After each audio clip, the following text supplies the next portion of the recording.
Hello दोस्तों, नमस्कार। SM किसी चैनल में मैं आप सब लोगों का दिल से बहुत बहुत स्वागत करता हूं।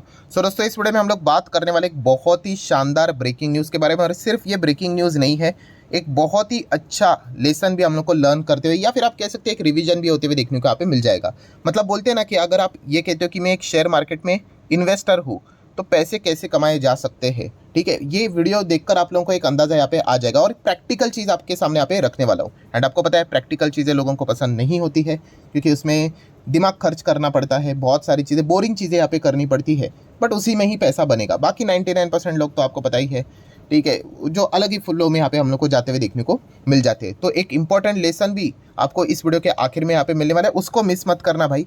वरना ऐसा हो गया कि एकदम ही आप सस्पेंस मूवी देख रहे हो और आखिरी के 15 मिनट ही आप मूवी छोड़कर ही चले गए, तो फिर फ़ायदा ही क्या। ठीक है, तो चलिए स्टार्ट कर लेते हैं। सबसे पहले इंपॉर्टेंट चीज़ कि आपको पता ही है, फ्यूचर ओरिएंटेड जो बिजनेस होते हैं उसमें बहुत ही ज़बरदस्त पैसा बनने का पोटेंशियल होता है, क्योंकि उनमें कौन सा कंपोनेंट होता है, ग्रोथ कंपोनेंट होता है। काफ़ी सारे ऐसे बिजनेसेस मैंने उसके ऊपर वीडियो बनाए हैं, एटलीस्ट 10 बिजनेस तो हम लोग को देखने को मिल ही जाते हैं। एंड उसमें से एक वन ऑफ द बिजनेस कौन सा है, इलेक्ट्रिक व्हीकल। अभी तक तो आपको ये चीज़ें पता चल गई होगी। अभी इलेक्ट्रिक व्हीकल में भी अलग अलग चीज़ें यहाँ पे चलती है, जैसे कि गाड़ी का भी बिजनेस है, उसी के साथ साथ चार्जिंग इंफ्रास्ट्रक्चर का भी बिजनेस है। एंड उसी के साथ साथ अगर देखा गया तो इलेक्ट्रिक व्हीकल का हार्ट, मतलब क्या, जो ग्रीन आप लोगों को देखने को मिल रहा है वो क्या है, तो दोस्तों वो है battery. Yes, lithium ion battery की अगर हम लोग बात करें तो ये भी एक बहुत बड़ा बिजनेस है। एंड फ्यूचर ओरिएंटेड बिजनेस जब ग्रो करेगा भाई, तो वो अकेला ग्रो नहीं करेगा, वो सारी चीज़ों को लेकर ग्रो करेगा। इलेक्ट्रिक व्हीकल बेची जाएगी तो बैटरीज भी बेची जाएगी, चार्जिंग इंफ्रास्ट्रक्चर भी ग्रो करेगा, तो वो पूरा इकोसिस्टम हम लोग को उस दिशा में चलते हुए देखने को मिल जाता है। एंड उसी से रिलेटेड ज़बरदस्त खबर हम लोग को देखने को मिल रही है, एक ऐसी कंपनी जो कि लिटरली उसने अपने 13 साल का रिकॉर्ड आज के दिन तोड़ दिया। किस चीज़ के चलते, एक सिंगल डे में इंट्राडे के चलते कितनी तेज़ी होगी। ये जो आज के दिन तेज़ी देखने को यहाँ पे मिली है, कितनी, लगभग 16-17% की तेज़ी 13 साल पहले ऐसी तेज़ी देखने को मिली थी, जो कि आज देखने को यहाँ पे मिल चुकी है। सो कौन सा स्टॉक है, तो दोस्तों ये स्टॉक है Exide industries. Yes, Exide industries की अगर हम लोग यहाँ पे बात करेंगे तो ज़बरदस्त तेज़ी देखने को मिले, और इसके पीछे का एक ऑफिशियल बहुत बड़ी खबर हमारे सामने आते हुए देखने को यहाँ पे मिल चुकी है। सो खबर क्या है, देखिए, गाड़ियों की अगर हम लोग बात करें, सो नंबर 1 पे कौन है, ऑब्वियसली पैसेंजर व्हीकल की हम लोग बात करें, पेट्रोल डीजल की बात करें, इलेक्ट्रिक व्हीकल तो जस्ट अभी स्टार्ट हुआ है। सो नंबर 1 पे तो मारुति देखने को मिल जाता है। अगर मैं पिछले साल का फेब का डेटा आपके सामने रख दूं तो 44% मार्केट शेयर मारुति के पास है। अगेन कहना चाहूँगा, ये डेटा चेंज होता रहता है, अप्रैल में कितना, मार्च में कितना, पूरे साल में कितना, बट उसी के आसपास रहेगा। ऐसा 40, 45, 44, 42, 44 पॉइंट समथिंग समथिंग मेजर जो पॉइंट है उसके ऊपर फोकस रखिए। तो मारुति के पास कितना है, 44% का मार्केट शेयर देखने को मिल जाता है। तो ये वाला पॉइंट मैंने इसके पहले भी आपको सिखाया था, कौन सा, कि मारुति अगर आगे बढ़ेगा तो वो सिर्फ अकेला आगे नहीं बढ़ेगा, उसके साथ जो बाकी काम करने वाली भी कंपनियां हैं, बिजनेसेस भी है, उनको भी वो आगे लेकर बढ़ेगा। ये एक बहुत बड़ा एडवांटेज होता है। देन दोस्तों, अगर हम लोग यहाँ पे देखें तो मारुति के साथ साथ सेकंड नंबर पे सबसे ज़्यादा गाड़ियाँ कौन सी कंपनी बेचती है हमारे भारत देश में, तो वह है हुंडई। सो हुंडई ने कितने मार्केट शेयर यहाँ पे कैप्चर करके रखा हुआ है, 14%। अगेन सेम चीज़, थोड़ा प्लस माइनस हो सकता है, बट एवरेज बात करें तो 14% के आसपास मार्केट शेयर हुंडई के पास है। मतलब 100 गाड़ियाँ बेची जाती है तो 44 गाड़ियाँ मारुति की रहती है, 14 गाड़ियाँ हुंडई की रहती है। फिर उसके बाद टाटा 12-13, ऑब्वियसली हम लोग यहाँ पे पेट्रोल डीजल वेरिएंट की बात कर रहे हैं। फिर उसके बाद नंबर 4 पे महिंद्रा आता है, एंड नंबर 5 पे आता है किया। किया की बात करें तो कितना है, 7.25% का मार्केट शेयर है। सो यहाँ पे किया की अगर हम लोग बात करें एंड हुंडई की अगर हम लोग बात करें, इसको मैं क्यों हाईलाइट कर रहा हूँ, क्योंकि इसी से रिलेटेड हम लोग को खबर देखने को मिल चुकी है कि हुंडई मोटर एंड किया की अगर हम लोग यहाँ पे बात करें तो ये जो दोनों गाड़ियाँ हैं उन्होंने यहाँ पे डील की है एक्साइड इंडस्ट्री के साथ। गाड़ियाँ मतलब दोनों कंपनीज की बात करें तो, मतलब उन्होंने ये कहा है कि इलेक्ट्रिक व्हीकल जो भारत में यहाँ पे अभी हमारी गाड़ियाँ जो बेची जाएगी उसके अंदर जो बैटरीज लगेंगी हुंडई की एंड किया की अगर हम लोग बात करें तो वो एक्साइड इंडस्ट्रीज़ की रहने वाली है। सो जैसे ही हम लोग को खबर देखने को मिल गया, अगर मैं आपको खबर भी हाईलाइट करवा दूँ तो आप देख सकते हैं एक्साइड इंडस्ट्रीज शेयर 15% जंप इसलिए किया आफ्टर हुंडई किया के साथ इलेक्ट्रिक व्हीकल बैटरी लोकलाइजेशन के साथ जो हम लोग को डील होते हुए देखने को यहाँ पे मिल चुकी है। इसी चीज़ के चलते तेज़ी देखने को यहाँ पे मिली है। इसको थोड़ा सा अगर समरी फॉर्म में अगर हम लोग रीड करने की कोशिश करें तो आप यहाँ पे देख सकते हो कि उन्होंने MOU साइन किया। एग्जैक्टली कंपनी का नाम है एक्साइड एनर्जी करके, बट ये एक्साइड एनर्जी कौन सी है, एक्साइड इंडस्ट्री का ही ये आर्म है, सब्सिडरी है, जो इन्होंने अभी 2022 में ही फॉर्म किया था। ठीक है, तो उसी के साथ उन्होंने यहाँ पे क्या किया, डील किया for the local manufacturing of a electric vehicle battery. ठीक है, क्योंकि अगर आप बाहर से मंगवाओगे इलेक्ट्रिक व्हीकल बैटरीज तो आपको पता है ये कॉस्ट ज़्यादा लगेगा। सो लोकल प्लेयर ही अगर कोई यहाँ पे अगर मास में अगर ये चीज़ों का प्रोडक्शन करेगा तो आपको पता है कॉस्ट काफ़ी कम होते हुए देखने को मिल जाते हैं। कम कॉस्ट रहेगा तो आपकी अल्टीमेटली जो फिनिश प्रोडक्ट मतलब जो गाड़ी रहेगी उसका भी दाम आपको कम देखने को यहाँ पे मिल जाएगा। सो जैसे ही हम लोग को ये टाइप होते हुए देखने को मिल गया, इसका ऑफिशियल अनाउंसमेंट होते हुए देखने को मिल गया, स्टॉक में आज के दिन हम लोग को अपर सर्किट लगते हुए देखने को यहाँ पे मिला था। एंड यही रीजन है दोस्तों कि एक्साइड इंडस्ट्री इतना तेज यहाँ पे भागा था। तो एक्साइड इंडस्ट्री की बात करें, जैसे मैंने कहा 2022 में ही उन्होंने इसकी यहाँ पे शुरुआत की थी एंड अभी जाके आप देख सकते हो दोस्तों एक एक कॉन्ट्रैक्ट मिलते हुए देखने को मिल रहे हैं। एंड उन्होंने ये भी कहा है कि ये जो लिथियम आयन सेल का जो प्रोजेक्ट है उसका फेज 1 ये जो फाइनेंशियल ईयर स्टार्ट हुआ है कौन सा 25, उसके एंड में हम लोग को शुरू होते हुए देखने को यहाँ पे मिल जाएगा। तो ऑब्वियसली ये लंबे प्रोसेस रहते हैं। 2022 में भी इससे रिलेटेड न्यूज़ जो मैंने कवर यहाँ पे की थी, मेरा काम भाई न्यूज़ कवर करना है, आपको ये रिकमेंडेशन देना नहीं है, मैं आपको सिर्फ बताता हूँ कि देखियो ये चीज़ें यहाँ पे हो रही करके, उसके बाद आपकी मर्जी, जाना है, खरीदना है, बेचना है, होल्ड करना है। ठीक है, सो 2025 की बात करें फाइनेंशियल ईयर, ठीक है, तो इसके एंड में हम लोग को इसका फेज 1 स्टार्ट होते हुए देखने को यहाँ पे मिल जाएगा। एंड इसी चीज़ के चलते अभी आप देख सकते हैं इनको काफ़ी सारे डील मिलते हुए देखने को यहाँ पे मिल रहे हैं, प्रोजेक्ट्स मिलते हुए देखने को यहाँ पे मिल रहे हैं। 2000 करोड़ भी इन्होंने फर्स्ट फेज में इसमें इन्वेस्ट किया था, आगे भी और इन्वेस्टमेंट करना इनको यहाँ पे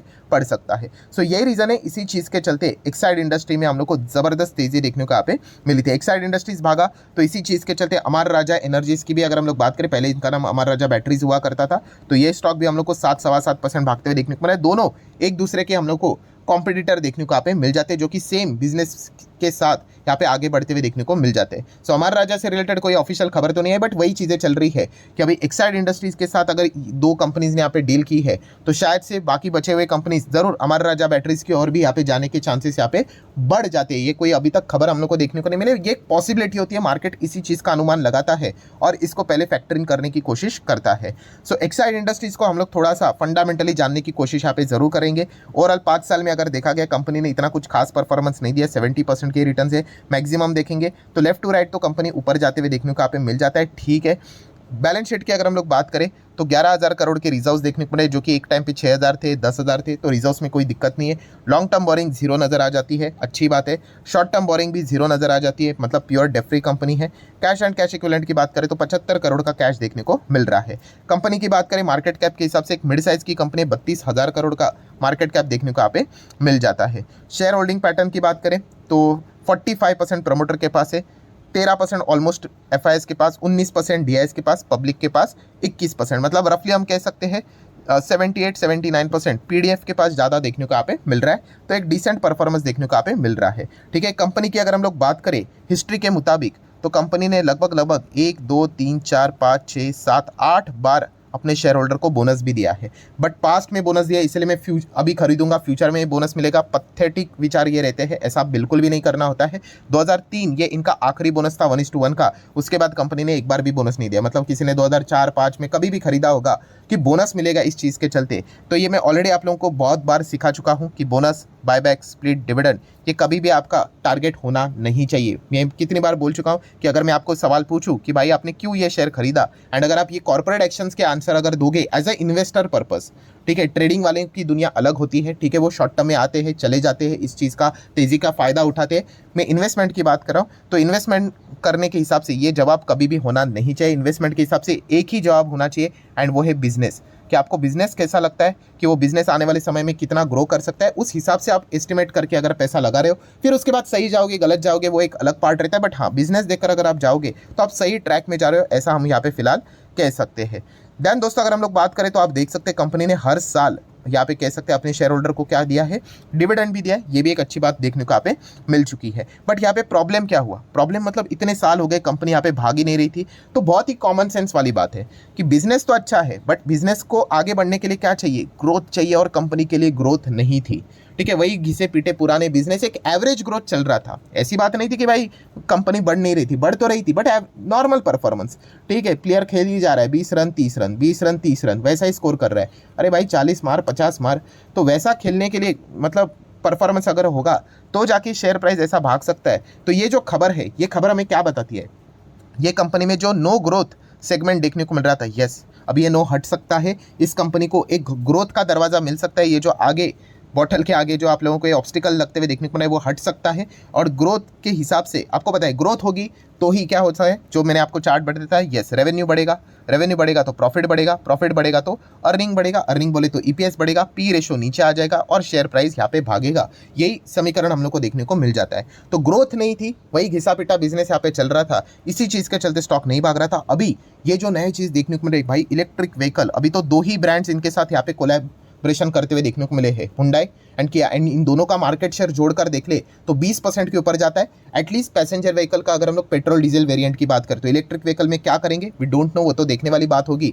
बट आप सोच कर देखिए, ऐसे और भी अलग अलग कंपनीज है हम लोग को देखने को मिल जाती है। अगर इनको और 2-3 क्लाइंट्स अगर मिल गए कि भारत देश में जो भी इलेक्ट्रिक व्हीकल बनेंगे उनमें जो लिथियम आयन बैटरीज हम लोग को जो प्रोडक्शन से जो सेल्स देखने को मिल रहे हैं वो एक्साइड इंडस्ट्रीज के लगेंगे करके, तो आप अंदाजा लगाए कि इनको कितना ज़बरदस्त बिजनेस मिलेगा करके। तो ये पूरा खेल जो रहता है दोस्तों वो इसी से रिलेटेड होता है, अंदाजा का, ठीक है। तो इसी चीज़ के चलते एक्साइड इंडस्ट्रीज हम लोग को भागते हुए देखने को यहाँ पे मिल चुका है। सो फाइनली अगर हम लोग बात करें, जैसे मैंने कहा कि पूरा पिक्चर देख लिया और जिसने ये वाला पार्टी नहीं देख लिया वो शेयर मार्केट कभी सीख ही नहीं पाएगा। मतलब देखिए इसमें लेसन क्या सीखने को मिल जाता है, एक आम इंसान क्या कमेंट करेगा पता है आपको, जिसमें कोई गलत बात नहीं, सर ये खबर आपने पहले बतानी चाहिए थी। अरे भाई खबर आपको पहला बताने वाला कोई नहीं आने वाला है, इस मतलब बेवकूफ़ी से बाहर निकलो, ठीक है। काफ़ी रिटेल इन्वेस्टर को यही लगता है कि कोई तो आके उनको मसीहा आएगा XYZ शेयर कि कल उड़ने वाला है करके बताएगा, वो उसमें अपनी ज़मीन जायदाद प्रॉपर्टी सब कुछ बेच कर पैसा डालेंगे और वो शेयर उड़ेगा और फिर वो प्रॉफिट बुक करेंगे। अरे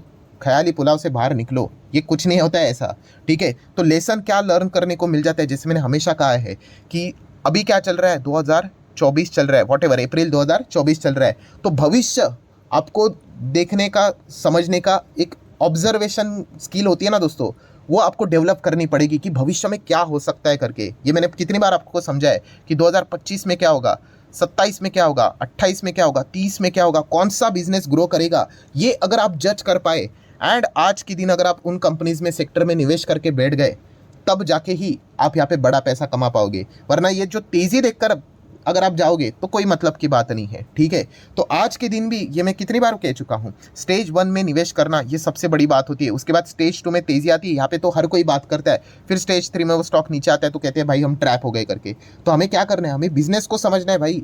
आज 2024 चल रहा है, ठीक है, कौन सा रहेगा 2025 में बिजनेस, आगे 30 में 35 में जो एकदम रॉकेट बनेगा, जहाँ पे बहुत सारा रेवेन्यू आएगा, कमाई करेगी कंपनी, आगे बढ़ेगी। हमारे आजू बाजू में अगर हम लोग देखेंगे चीज़ों को तो कौन सी गाड़ियाँ यहाँ पे चल सकती है, क्या क्या चीज़ें यहाँ पे बदल सकती है, ये अगर आप आज जज करके निवेश करके बैठ गए किसी कंपनी में, ठीक है, तब जाके आपको फ़ायदा होगा। अगेन कह रहा हूँ कि वो भविष्य में आपका एनालिसिस सही होगा कि नहीं वो तो वक्त बताएगा। अगर सही गया तो कॉन्ग्रेचुलेशन, अगर नहीं गया तो ठीक है भाई, आपने एक जिगरा दिखा के एक्चुअल में अपनी स्टडी के हिसाब से पैसा लगाया है, ठीक है। और ऐसे ही लोग पैसा कमाते हैं मार्केट में, ठीक है। मैं जैसे अभी मैंने आप लोगों को कहा कि अगर आपको लग रहा है कि कोई आपको अभी फ़ोन करेगा, टेलीग्राम करेगा और बताएगा कि कल क्या होने वाला है, तो भूल जाइए, ऐसा कभी भी नहीं होने वाला है। तो अगर आपको एक्चुअल में मार्केट में अगर कुछ करना है तो ऐसे ही एक्सपेरिमेंट करने पड़ते हैं। कभी एक्सपेरिमेंट सही जा सकते हैं, कभी गलत जाएंगे, बट जब तक आप ये चीज़ें ट्राई ही नहीं करोगे भूल जाइए कि कभी इंप्रूवमेंट होगी करके। सो आशा करता दोस्तों कि ये लेसन भी आप लोगों को समझ में यहाँ पे आ चुका होगा कि कैसे मार्केट में चीज़ें यहाँ पे वर्क करती है। उस हिसाब से अभी भी काफ़ी सारी अपॉर्चुनिटीज़ मार्केट में पड़ी हुई है, आपको एक एक खुद के नॉलेज के हिसाब से, दम के हिसाब से इन चीज़ों को यहाँ पे ट्राई यहाँ पे कर रहे हैं। और इसके ऊपर भी मैंने एक सोल्यूशन आपको बताया था, कौन सा, कि सर हमें डर लगता है हमारा पैसा तो डूब गया। तो अरे डर लग रहा है तो SQSA फॉर्मूला इस्तेमाल करो, एक क्वांटिटी खरीद लो या फिर कम अमाउंट लगाओ, तो फिर आपका कॉन्फिडेंस बढ़ेगा कि जब आप सही जाते हो। तो ये जब तक नहीं करोगे भूल जाओ कि कुछ यहाँ पे चमत्कार होने वाला है करके, ठीक है। सो आशा करता हूं दोस्तों वीडियो हेल्पफुल लगा होगा, कुछ चीज़ें सीखने को मिली होगी। चाहो तो थम्स अप दे सकते हो, लाइक कर सकते हो। मिलते हैं नेक्स्ट वीडियो में, तब तक के लिए बाय बाय।